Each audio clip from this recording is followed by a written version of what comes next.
The dark side of social media, and one woman's nightmarish struggle over several years to elude her stalker. Hers is a chilling case, starting with the way she was approached with a friend request on Facebook from a former college classmate. Their interaction quickly took a disturbing turn, and then, as the ominous tweets and YouTube posts piled up, it took over her life. Here's ABC's Andrea Cannon. Please just listen to me and let me be nice. We need to talk face to face. The videos are disturbing and terrifying. That's a very, very unwise decision. It's up to you now. Save your own life. Patrick Mashoni posted dozens of threatening tirades on YouTube. You stupid, ungrateful piece of... all directed at one woman. In sickness and in health, until the day you die. His obsession, former college student Kristen Pratt. It stops you in your tracks. It just kills you emotionally. For 3 years, Patrick Mashoni used social media as his weapon, cyber-stalking Pratt through YouTube.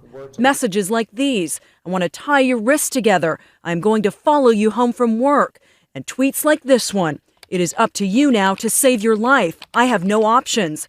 Not to mention dozens of phone calls a day. Pratt worried for her life. Describe what that's like to be paranoid 24 hours a day. Makes you question the world around you, and it instills fear.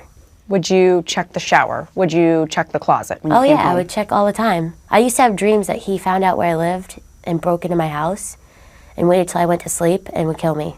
It all began out of the blue in 2008 when Mashoni contacted Pratt, then 19 years old, on Facebook, reminding her they had taken a class together 2 years earlier at a community college.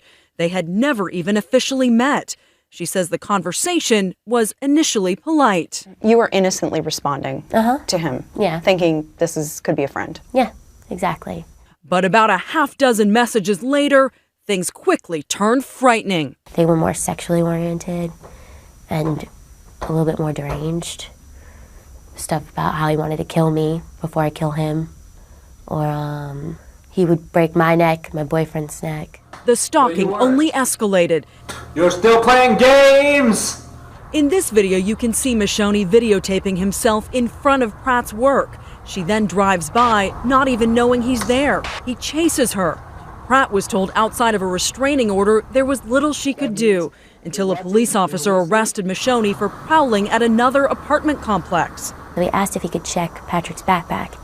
And in the backpack was a sexual device, condoms, porn, and a video camera. Mashoni was finally charged with cyber-stalking, and last week Pratt faced him in court. I was always nervous and frightened that at any moment I could walk out of a building and nobody would ever see me again. What was it like having to be face-to-face with this man? You're still playing games! Really scary. I was breathless. It took my breath.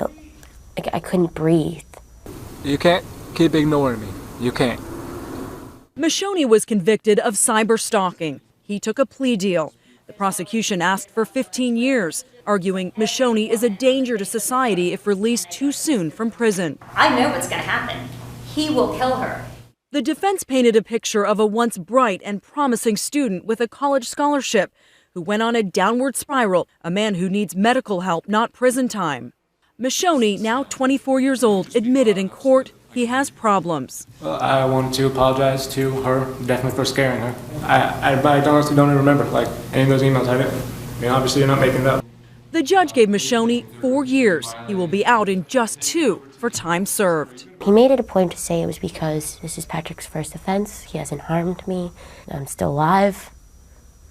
But I'm not alive because Patrick didn't want to hurt me. I'm alive because I made sure I stayed alive. Why do you think the judge didn't side with the prosecution, only giving 4 years versus 15, which is what they wanted? It's just a fraction. Stalking cases and cyber-stalking cases still aren't treated in the same way by the law as an actual assault. But in this case, the judge would say, well, I've taken away his weapon, and that is access to a computer, because for 15 years, he's on probation. uses that computer in that 15-year period, he's going to have to serve the whole sentence. Please! This isn't a game! As for Kristen Pratt, her biggest fear is when Mashoni is released from prison in 2 years. Don't tell me I shouldn't be angry. A judge has ordered he will forcibly have his medication injected because of his lack of cooperation. But she says the nightmare will never be over. Are you going to live the rest of your life looking over your shoulder in fear? Of course, always. There will never be a day when I will be able to walk down the street without worrying if he's behind me. For Nightline, I'm Andrea Canning in New York.